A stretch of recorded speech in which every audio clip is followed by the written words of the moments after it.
The alien warship Hegemony's Pride moved through space like a giant metal beast. Its hull was black and covered with strange symbols that glowed blue in the darkness. Inside the ship, dozens of alien soldiers from different worlds worked together. They all served the Galactic Hegemony, the most powerful force in the galaxy. Commander Veltak stood in the main control room, his green scales catching the light from the control panels. He was tall and thin, with yellow eyes that never seemed to blink.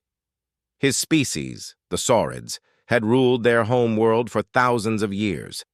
They thought they were better than everyone else, especially humans. "Show me the files again," Veltak said to his assistant, a small gray alien with 4 arms. The assistant pressed some buttons, and pictures appeared on the big screen. They showed a blue and green planet with 1 moon. Earth looked small and peaceful from space, but Veltak knew it was full of humans. "This is our target," Veltak said to the other soldiers in the room. "The humans call it Earth. Our spies say there are billions of them living there." The soldiers laughed. There were reptoids with sharp teeth, bug-like mantids with huge eyes, and fuzzy ursoids that looked like walking bears. They all thought humans were weak and stupid. "What do we know about their military?" asked Captain Zexra, a mantid with green skin. The assistant brought up more files. "They have small armies with basic weapons. Their technology is very old. They still use chemical rockets and metal bullets." This made the aliens laugh even more. Veltak's mouth opened wide, showing rows of sharp teeth. "Metal bullets! How primitive! Our energy shields will stop those easily," the assistant continued, reading from the files. "The humans have many stories about their warriors. They call them heroes and legends. Here are some examples." Pictures of human soldiers appeared on the screen. The aliens saw men and women in different uniforms from different time periods. Some held swords, others carried rifles, and a few wore strange armor. "Look at this one," said Lieutenant Crix, pointing at a picture of a human soldier. "They say he fought against 1,000 enemies by himself. Impossible." "And this one," added another alien. "They claim she saved her whole unit while wounded. Humans and their fairy tales." Veltak studied the files more carefully. He read about human battles where small groups fought against much larger armies. He read about soldiers who never gave up, even when they were dying. He read about something humans called the last stand. "These stories are all lies," Veltak said. "Humans make up these tales to feel better about being weak. No intelligent species would fight when they cannot win. It makes no sense."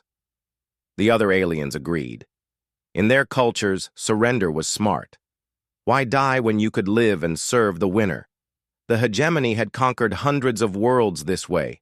Most species gave up after seeing their power. "Sir," said the assistant, "there are more files about something called the Ghost." "The Ghost?" Veltak repeated. "What is that?" Human military communications mention this name many times. They say the Ghost is a soldier who can appear and disappear like smoke. He can kill entire squads without being seen. He can win battles that cannot be won. The room filled with laughter again. Even the serious mantids made clicking sounds that meant they found something funny. "A ghost soldier," Veltak said, wiping tears from his yellow eyes. "Humans believe in magic. They think their dead warriors come back to fight." "Maybe the Ghost uses invisible technology," suggested one alien. "Or maybe he can fly," said another. "Maybe he is just a story to make human children sleep better," added a third. Deep in the ship's prison area, 2 humans sat in a small metal cell. Heavy chains held their hands and feet. The cell had no windows, just a small slot for food and a dim light that never turned off. Hyunwoo leaned against the cold wall, listening to the alien voices echoing through the ship's corridors. He was a tall man, with short black hair and scars on his hands. His dark eyes showed no emotion, but his mind was always working. Next to him sat Nara, a woman with long black hair tied back. She had been a communications officer before their capture. Her face was calm, but her fists were tight with anger. "They think we are weak," Nara whispered. "Good," Hyunwoo replied softly. "Let them think that." The aliens' laughter grew louder. They were having a party, celebrating their easy victory before it even started. Veltak had ordered extra food and drink for everyone. They watched human movies and made jokes about human soldiers. "Look at this one," shouted an alien. "The human runs toward the enemy guns instead of running away. So stupid. And this one jumps on a bomb to save his friends. Why not just let the bomb explode?" Hyunwoo closed his eyes and remembered his training. He had spent 20 years in the South Korean military. He had fought in wars most people never heard about. He had learned that enemies who laughed too much often died first. The aliens kept studying human history, but they only saw what they wanted to see. They saw primitive weapons and called humans weak. They saw brave sacrifices and called humans foolish. They saw legends and called them lies. "The humans have a saying," Veltak announced to his troops. "They say, 'Know your enemy.' But they do not know us, and we know them too well. They are nothing special." But Veltak was wrong about one thing. The humans in the prison did know their enemies. Hyunwoo had studied alien psychology for years. He knew how each species thought and what they feared. He knew their weaknesses better than they knew his strengths. The ship moved closer to Earth, carrying its cargo of confident aliens and 2 very dangerous humans. The aliens celebrated their coming victory, never guessing that their prisoners were already planning their defeat. In the darkness of their cell, Hyunwoo smiled for the first time in days. The aliens thought human legends were just stories. Soon they would learn that some legends were very real. 3 days passed as the alien ship moved toward Earth. The aliens grew more excited with each passing hour. They spent their time planning how to divide up the human world among themselves. Some wanted the cities, others wanted the farmland, and a few wanted to keep humans as pets. Commander Veltak called his officers to a meeting in the war room. The walls were covered with maps of Earth and pictures of human cities. Red marks showed where they would attack first. "We will start with their military bases," Veltak explained, pointing at the map with a long, clawed finger. "Once we destroy their armies, the civilians will surrender quickly." Captain Zexra studied the human weapons data. "Their biggest guns cannot even scratch our hull. This will be easier than conquering the peacekeepers of Zona Prime. The humans have something they call nuclear weapons," said Lieutenant Crix. "Should we worry about those?" Veltak laughed. "Nuclear weapons are so primitive.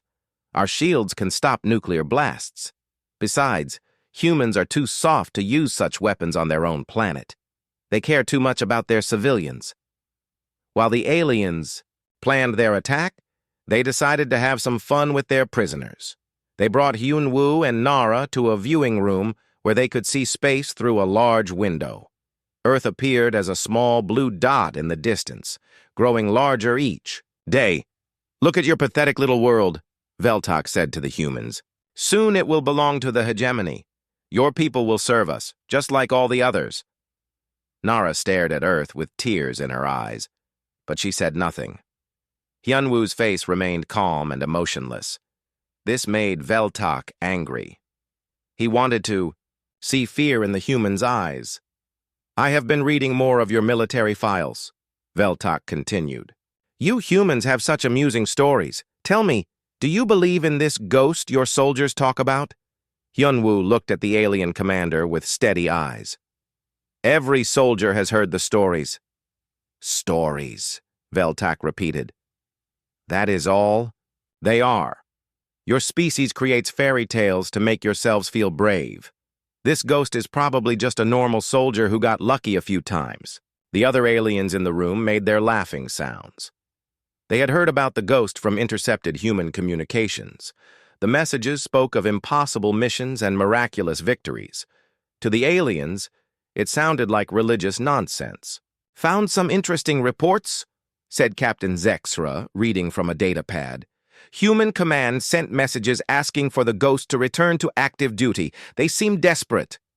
One message says, "We need the ghost now more than ever," added Lieutenant Crix. Another says, "Only the ghost can save us." How pathetic. Veltok leaned close to Hyunwoo. "Is the ghost real, human? Or is he just another one of your made-up heroes?" "The ghost is real," Hyunwoo said quietly. "Then where is he?" Veltok demanded. "Why is he not here to save you?" Hyunwoo said nothing. He just stared out the window at Earth. What the aliens did not know was that 2 other humans were already on their ship. Taemin had been hiding in the air vents for 2 weeks.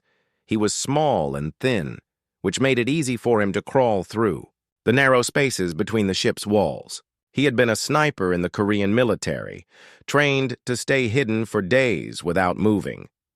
Bo-Ram worked in the ship's kitchen, pretending to be a captured slave from another world.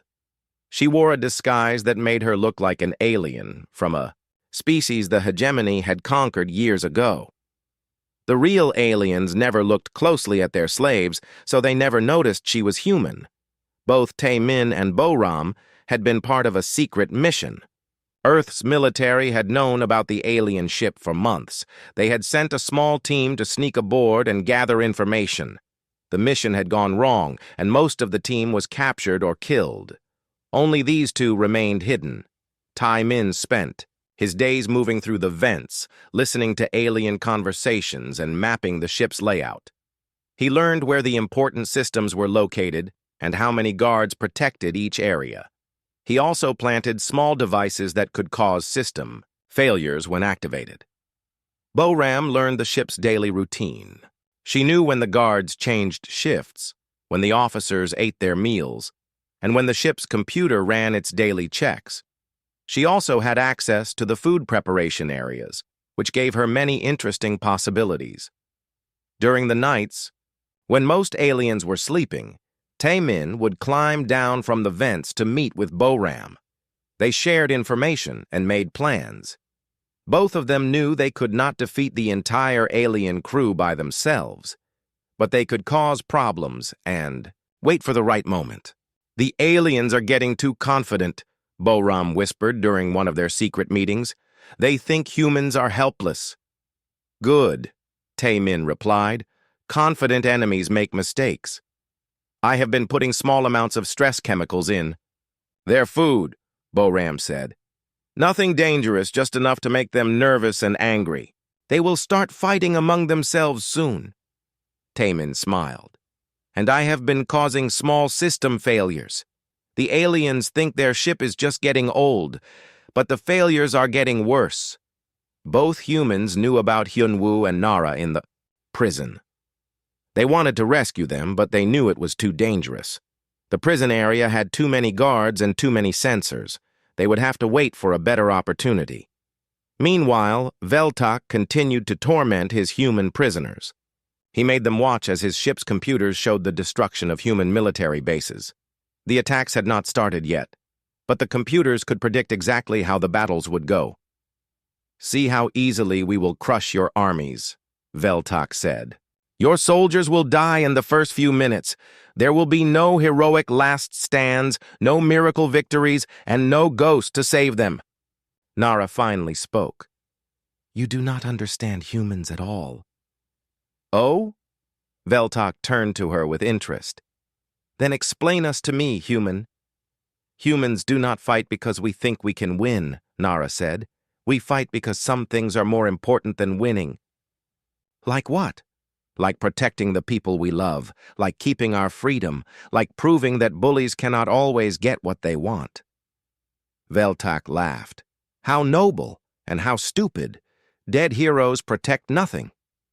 "Dead heroes inspire the living," Nara replied. "More fairy tales," Veltok said. "Your ghost is probably already dead, and your people will surrender the moment they see our power." Hyunwoo spoke again, his voice very quiet. "The ghost does not die easily." "We shall see," Veltok said. "When we reach Earth tomorrow, We will broadcast our arrival to your entire planet.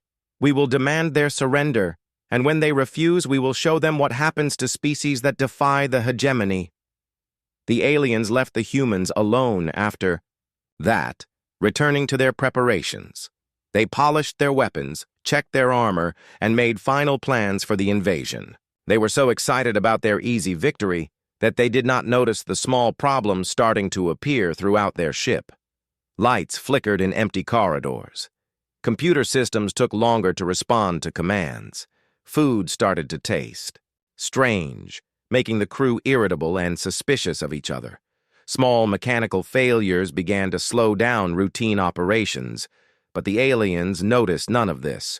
They were too busy laughing at human legends and planning their conquest. They had no idea that the legends were already aboard their ship, waiting in the shadows for the right moment to strike. The alien ship entered Earth's solar system just as the sun was rising over the Pacific Ocean. Commander Veltak stood on the bridge, watching the blue planet grow larger on the main screen. His yellow eyes gleamed with satisfaction. "Send the message," he ordered. The communication officer, a four-armed gray alien, pressed several buttons. A powerful signal shot toward Earth, carrying Veltak's words to every radio, television, and computer on the planet. "People of Earth," Veltak's voice echoed across the world. "I am Commander Veltak of the Galactic Hegemony.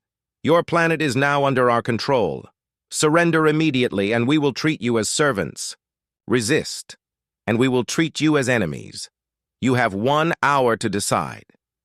On Earth, humans everywhere stopped what they were doing to listen to the message. In military bases around the world, generals and admirals gathered in command rooms. The message was exactly what they had been preparing for. Veltak was pleased with himself. Broadcasting their arrival would terrify the humans and make them surrender faster. It had worked on dozens of other worlds, but this decision would prove to be his first big mistake. "Sir," said the communications officer, "we are receiving many messages from Earth." "Already?" Veltak asked. "Are they surrendering?" "No, sir. They are asking for someone called the Ghost." Veltak's smile faded. "Show me." The main screen filled with intercepted human communications. Military radio channels buzzed with desperate messages. "We need the Ghost." "Where is the Ghost?" "Command, requesting immediate Ghost deployment to Sector 7. The Ghost is our only hope now. Someone find the Ghost before it's too late." The aliens on the bridge looked at each other with confusion. Why were the humans so desperate to find one soldier? Even if this ghost person was real, what could one human do against their mighty warship? "These humans are insane," Captain Zexera said. "They think one soldier can defeat our entire fleet." "Not just one soldier," corrected Lieutenant Crix, studying the messages. "Look at this. They are calling the Ghost the Legend, the Phantom, the Impossible Soldier. They think he is some kind of supernatural being." Veltak laughed, but it sounded forced. "Supernatural? These humans believe in magic. No wonder they are so primitive." Down in the prison, Hyunwoo and Nara heard the message too. The prison guards had turned on speakers so the humans could hear their world being threatened. The guards thought it would break their spirits. "Your people are calling for their Ghost," one guard said mockingly. "Too bad he cannot hear them from out here in space." Hyunwoo said nothing, but Nara noticed something strange. The metal restraints around Hyunwoo's wrists looked different. There were small cracks in the metal that had not been there before. What the guards did not know was that Tae-min had been very busy. The night before, he had crawled through the ventilation system to reach the prison area. He could not free the prisoners without alerting the guards, but he could weaken their restraints using a small acid device. The acid worked slowly, eating away at the metal little by little. To anyone watching, the restraints looked perfectly normal. But Hyunwoo could feel them getting weaker with each passing hour. Meanwhile, Boram had increased her activities in the kitchen. The stress chemicals she had been adding to the alien food were having their effect. Fights broke out between crew members over small things. Guards became suspicious of each other. Officers snapped at their subordinates for no reason. The crew is getting nervous, Boram reported during a quick meeting with Time In. Some of them think there might be saboteurs on the ship. Perfect, Taemin whispered. Paranoid enemies are dangerous to each other, not just to us. Back on the bridge, Veltak was growing annoyed with the human messages. Instead of begging for mercy, Earth's military seemed to be organizing for battle. Worse, they kept asking about this ghost person. Enough, Veltak shouted. Target their military communication centers. We will stop these messages by destroying their ability to send them. Sir, the weapons officer said, should we not wait for their surrender deadline to expire? No. I want them to see our power immediately. Fire! Energy beams shot out from the alien ship toward Earth. They struck military bases in North America, Europe, and Asia. The bases were heavily shielded, but the alien weapons were incredibly powerful. Explosions lit up the night sky in dozens of countries. Veltak ordered the human prisoners to be brought to the bridge. He wanted them to watch their world being attacked. Guards dragged Hyunwoo and Nara from their cell, their chains clanking with each step. Look at your precious Earth, Veltak said as they arrived. See how easily we destroy your military bases. Where is your ghost now? On the screen, human cities appeared in chaos. People ran through the streets as news of the attack spread. But instead of panic, Veltak saw something else in the crowds. The humans looked angry, not afraid. Strange, Captain Zexra observed. Usually, species become terrified after we demonstrate our power. These humans seem upset. They are angry because they know they cannot fight back, Veltak said. But, privately, he was starting to feel uneasy. In all his years of conquest, he had never seen a species react this way to superior force. More messages poured in from Earth. Instead of surrender offers, the communications became more desperate calls for the Ghost. Ghost Team Alpha, report to command immediately. We have confirmation. The Ghost is missing in action. All units, the Ghost was captured 3 weeks ago. Negative, the Ghost is still active. Mission classified. Veltak turned to his prisoners. Your people seem confused about their hero. Some say he is captured. Others say he is still fighting. Which is it? Nara spoke first. Maybe the Ghost is exactly where he needs to be. What does that mean? It means, Hyunwoo said quietly, that you should have listened to human legends more carefully. Veltak grabbed Hyunwoo by the throat. Enough riddles! Tell me about this ghost. Is he real or not?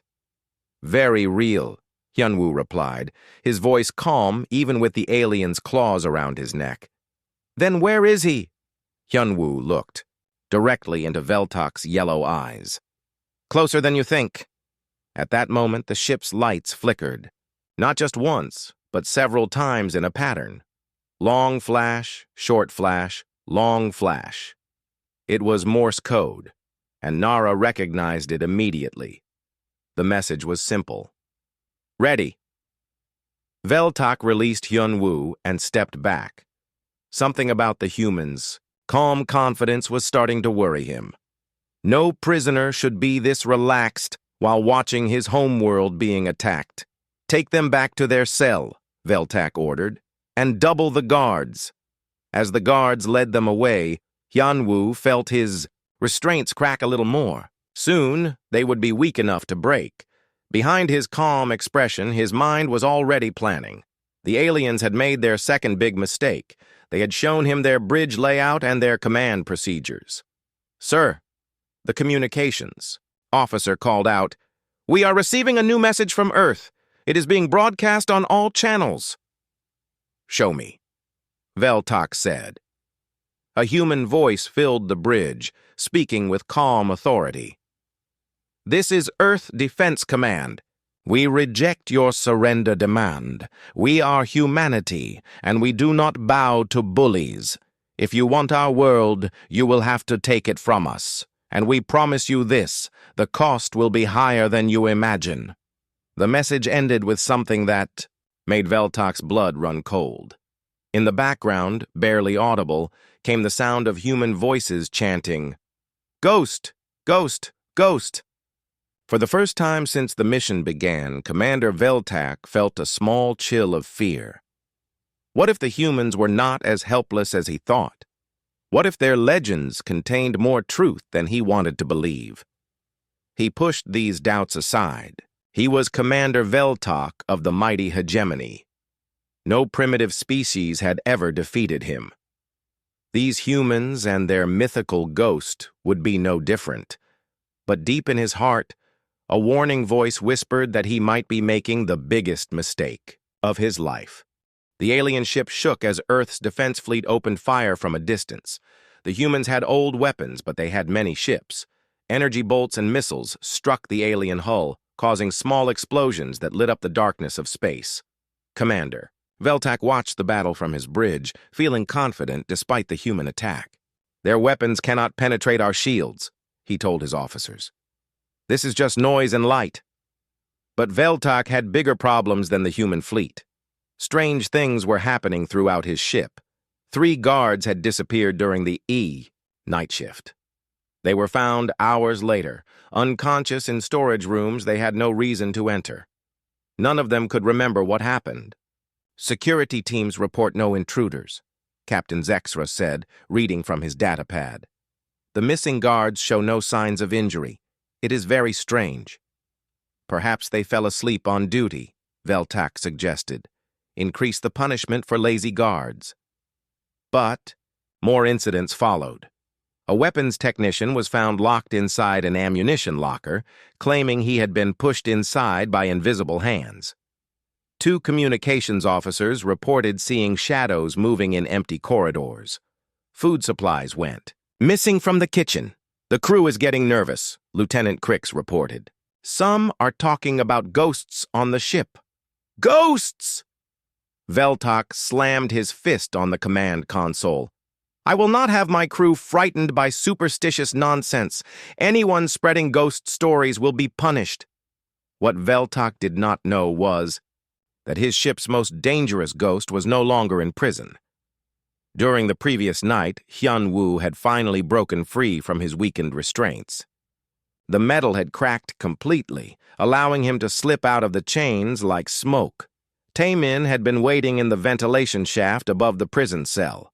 Working together, they had knocked out the guards so quietly that no alarms were triggered. They left the guards sleeping in the cell, wearing Hyun-woo's chains. From a distance, it looked like the human prisoner was still there. Nara had wanted to escape too, but Hyun-woo convinced her to stay. "If all the prisoners disappear, they will search the entire ship," he explained. "But if you stay, they will think I am hiding somewhere nearby. It will keep their attention focused in the wrong areas." "Be careful," Nara whispered as he disappeared into the darkness. "I am not the one who needs to be careful," Hyun-woo replied. Now, Hyun-woo moved through the alien ship like his namesake. A ghost. 20 years of military training had taught him how to become invisible. He knew how to walk without making sound, how to breathe without being heard, and how to hide in places no one would think to look. Bo-Ram had given him a map of the ship's layout and the guard rotation schedules. Taemin provided him with small weapons taken from unconscious aliens, but Hyun-woo's greatest weapon was his knowledge of alien psychology. He had studied each species in the hegemony for years. He knew that saurids like Veltak were proud and angry, but they feared being seen as weak. Mantids were logical and careful, but they could be driven to panic by things they could not understand. The gray, four-armed species were followers who would turn on their leaders if they lost confidence. Hyun-woo used this knowledge as he began his campaign of terror. He did not just attack randomly. Each incident was carefully planned to create maximum fear and confusion. First, he targeted the ship's security sensors. Taemin had shown him where the main computer cores were located. Using acid devices and small explosives, Hyun-woo began disabling cameras and motion detectors. But he did it slowly. making it look like equipment failures rather than sabotage. "Sir," the chief security officer reported to Veltok, "we are having technical problems with our surveillance systems. Random sensors are going offline throughout the ship." "Fix them," Veltok ordered. "We are trying, sir, but as soon as we repair one sensor, another one fails. It is as if something is hunting our security systems." The word hunting made Veltok uncomfortable, but he pushed the feeling aside. Next, Yunwu began psychological warfare. He left messages written in alien languages on walls where guards would find them. The messages were simple but terrifying. "The ghost sees you. You cannot hide from death. Your legends are about to become real." The aliens who found these messages were confused and frightened. How could a human write in their languages? How did he know their cultural fears? Why did the messages appear in areas that were supposed to be secure? "Someone is playing tricks on us," Veltok announced to his senior officers. "Probably one of the human prisoners escaped and is trying to frighten us." "Sir," Captain Zexra said nervously, "I checked the prison myself this morning. Both humans are still in their cell." "Then it must be saboteurs from the human fleet," Veltok decided. "Increase security patrols. Search every room, every corridor, every storage space. Find the intruders." But the search teams found nothing. Hyunwoo was always one step ahead of them. When they searched the upper decks, he was hiding in the lower levels. When they combed through the storage areas, he was moving through the ventilation system. When they checked the ventilation system, he was already somewhere else entirely. Worse, the searchers themselves began to disappear. A patrol of 4 aliens went to check the engineering section and never returned. They were found hours later, unconscious and tied up in a supply closet. None of them remembered seeing their attacker. "It is impossible," Veltok shouted at his officers. "One human cannot defeat trained soldiers. You are all cowards afraid of shadows." But privately, Veltok was beginning to doubt himself. The incidents were escalating. Guards were afraid to patrol alone. Officers jumped at sudden noises. The A crew whispered about the ghost in their native languages, thinking their commander could not understand them. The breaking point came when Hyunwoo struck at the ship's most secure area, the armory. Using information from BORAM and access codes stolen from unconscious guards, he penetrated the weapons storage facility. He did not take many weapons, just enough to arm himself properly. But he left a message that chilled every alien who saw. It written on the armory wall in glowing letters were words in perfect Saurid script. "I am the ghost your legends warned you about. I am the nightmare that follows those who threaten the innocent.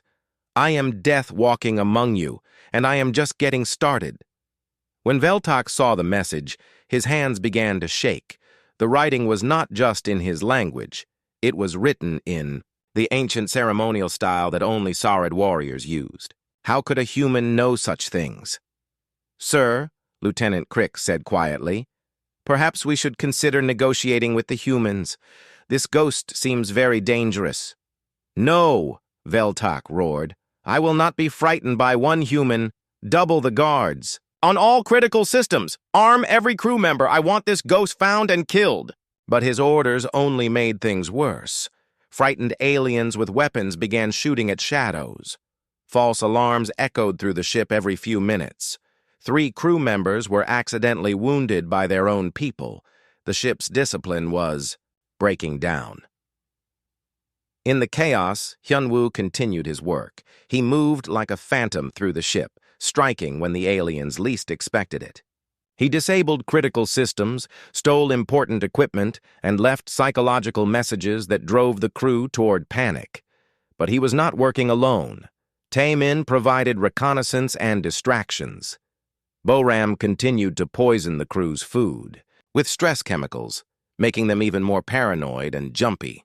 The 3 humans worked together like a perfectly coordinated machine. "The crew is falling apart," BORAM reported during a secret meeting. "Half of them think the ship is haunted. The other half think their officers are lying to them about what is happening. Good. Hyunwoo said. Fear makes enemies stupid. Stupid enemies make mistakes. What is our next move? Taemin asked. Hyunwoo looked toward the upper decks where Veltak's command center was located. Now we stop hiding. It is time for the ghost to show himself. The legend that the aliens had mocked was about to become their worst nightmare. And Commander Veltak was about to learn why humans created stories about soldiers who never gave up, never surrendered, and never stopped fighting until the job was done. The ghost was no longer just a legend. He was real, he was angry, and he was coming for them all. The alien ship's main power went out at exactly midnight, ship time. Emergency lights cast red shadows throughout the corridors as backup systems struggled to maintain life support. In the darkness, Commander Veltak finally understood that he was no longer the hunter. He had become the prey. "Report!" Veltak shouted into his communicator, but only static answered him. The ghost had cut the main communication lines, leaving each section of the ship isolated and afraid. "Sir," Captain Zexra whispered, "most of our senior officers are missing. Lieutenant Crix disappeared an hour ago. The chief engineer was found, unconscious in his own quarters. The weapons officer is nowhere to be found." Veltak looked around the bridge. Only 6 aliens remained of his original crew of 30. The others were either unconscious, missing, or too frightened to leave their hiding places. His mighty warship had become a tomb of shadows and fear. "This is impossible," Veltak muttered. "One human cannot do this." "Maybe it is not just one. Human," suggested the communications officer, his 4 arms shaking with terror. "Maybe the humans have sent an entire army of ghosts." "There are no ghosts," Veltak screamed. "Find him! Kill him! I do not care how many of you die!" But his remaining crew members were too scared to leave the bridge. They had heard the stories from other parts of the ship. Aliens found tied up with their own equipment. Guards discovered hanging upside down from ceiling pipes, alive but unconscious. Weapons lockers emptied and refilled with threatening messages. The ghost was not just defeating them, he was humiliating them. Each attack was perfectly planned to cause maximum psychological damage. The aliens were beginning to believe they were fighting something supernatural. In the ship's lower levels, Hyunwoo prepared for his final assault. He had spent hours moving weapons and equipment to strategic positions throughout the ship. Taemin had helped him plant explosives near critical systems. Boram had poisoned the bridge's air supply with chemicals that would make the remaining aliens dizzy and confused. "Are you ready?" Taemin asked over their stolen communicator. "Yes," Hyunwoo replied. "It is time to end this." "What about Nara?" "She is already free. I released her an hour ago. She is waiting in the escape pod bay with the other prisoners we rescued." Hyunwoo had indeed been busy. While terrorizing the crew, he had also found and freed dozens of prisoners from other worlds, humans and other species who had been captured by the hegemony. They were all armed now, waiting for his signal to take control of the ship. The final battle began when Hyunwoo walked onto the bridge wearing full alien combat armor. He moved slowly, his footsteps echoing in the red emergency lighting. The remaining aliens raised their weapons, but their hands were shaking too badly to aim. "Properly! You!" Veltak pointed at him with a clawed finger. "You are the ghost!" "I am Hyunwoo," the human replied calmly. "Former captain, Republic of Korea Special Forces, service number 7749, and yes, some people call me the Ghost." "Impossible. The ghost is a legend, a story." Hyunwoo removed his helmet, revealing his calm face and steady eyes. "Legends have to start somewhere, Commander. Usually they start with someone who refuses to give up." Veltak laughed, but it sounded forced and desperate. "You think you have won? You are still outnumbered. My ship is still the most powerful weapon in this system." "Your ship?" Hyunwoo smiled. "Look around, Commander. How many of your crew are still fighting? How many are too scared to leave their quarters? How many are unconscious in storage rooms? The truth hit Veltok like a physical blow. His crew of 300 had been reduced to a handful of terrified aliens hiding on the bridge. The rest were either defeated or had abandoned their posts. His mighty warship was now controlled by prisoners he had thought were helpless. "But you are just one human," Veltok protested. "That was your mistake," Hyunwoo said. "You thought I was alone, but I was never alone." As if summoned by his words, other figures appeared on the bridge. Taemin emerged from the ventilation system, his sniper rifle trained on the alien officers. Boram walked through the main entrance, carrying medical supplies and restraint devices. Nara entered from the side corridor, leading a group of armed freed prisoners. "You see," Hyunwoo continued, "human legends are not about individual heroes. They are about ordinary people who do extraordinary things when they work together. You studied our stories, but you never understood their real meaning." Veltok raised his weapon, but his hand was shaking so violently he could barely hold it. "I will not surrender to primitives." "Then let me tell you what really happened here," Hyunwoo said, walking closer to the alien commander. "You captured 2 humans and thought you had prisoners. But you actually captured a communications expert and a psychological warfare specialist. You dismissed our legends as fairy tales, but you never asked why we tell those stories." Veltok fired his weapon, but the energy bolt went wide, striking the wall behind Hyunwoo. The human did not even flinch. "We tell stories about the ghost because humans need to believe that someone is watching over them. Someone who will never give up, never stop fighting, and never let evil win. You made the ghost real by giving us something to fight against. You are not supernatural," Veltok shouted. "You are just a soldier with advanced training." "Exactly," Hyunwoo agreed. "Just a soldier. But that is what makes human legends so dangerous. They are not about magic or supernatural powers. They are about normal people who refuse to accept defeat." The other aliens on the bridge began to lower their weapons. They could see that their commander had lost his mind with fear and rage. Some of them were already thinking about surrender. "Your hegemony conquers species that give up when faced with superior force," Hyunwoo continued. "But humans do not think that way. When we face impossible odds, we do not calculate our chances of success. We ask ourselves what we are fighting for." "What are you fighting for?" Veltok asked, his voice now barely a whisper. "Everything," Hyunwoo said simply. "Our families, our freedom, our right to exist without bowing to bullies. That is why your legends will never be as powerful as ours." At that moment, the ship's main screen activated. It showed Earth's defense fleet surrounding the alien vessel. Dozens of human ships had arrived during the battle, armed and ready for war. "Sir," the communications officer said quietly, "we are receiving a message from the human fleet." "Put it through," Hyunwoo ordered. A human voice filled the bridge. "This is Admiral Park of Earth Defense Command. Surrender immediately and you will be treated according to the laws of war. Continue fighting and you will be destroyed." Veltok looked around the bridge at his remaining crew. He could see defeat in their eyes. His mighty ship was captured, his crew was beaten, and the humans he had mocked were now offering him mercy. "How?" he asked weakly. "How did you know we were coming?" "We have been watching your hegemony for years," Nara answered. "We planted agents on dozens of your worlds. We learned your languages, studied your tactics, and prepared for this day." "The ghost was never just one person," Taemin added.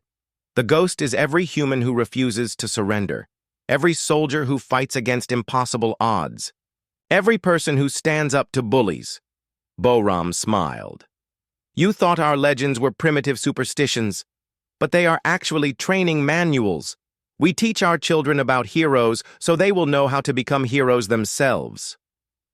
Veltok dropped his weapon, his yellow eyes filled with tears of humiliation and defeat. "I surrender," he whispered. "Smart choice," Hyunwoo said. He activated his communicator. "This is the ghost. The ship is secure. All prisoners have been freed. The alien crew is ready for transport. Over the next few hours, the alien prisoners were transferred to human ships, where they would be questioned and eventually returned to their home worlds with a message. Earth was no longer defenseless. The humans had proven that even the mightiest predators could become prey if they underestimated their victims. As Veltak was led away in restraints, he turned back to look at Hyunwoo one last time. "What will you do with our ship?" "Study it," Hyunwoo replied. "Learn from it, and use it to visit your hegemony worlds with a message of our own." "What message?" Hyunwoo smiled, and for the first time it was not a pleasant expression. "That the ghost is real, that human legends are not just stories, and that any species that threatens innocent people will discover what happens when myths become reality." Veltak was taken away, leaving the bridge to its new human crew. Outside, the window's Earth hung in space like a blue and white jewel. The planet looked peaceful, but everyone on the bridge knew that appearances could be deceiving. "So," Nara asked, "what do we do now?" Hyunwoo looked at the star charts showing the locations of hegemony worlds. "Now we take our legends to the stars. It is time for the galaxy to learn that some myths are more real than reality itself." The ship that had come to conquer Earth now belonged to humanity, and with it came the knowledge, technology, and opportunity to ensure that no other species would suffer under the hegemony's rule. The ghost had walked among his enemies and proven that human legends were not just stories. They were promises. And humanity always kept its promises, no matter how impossible they seemed.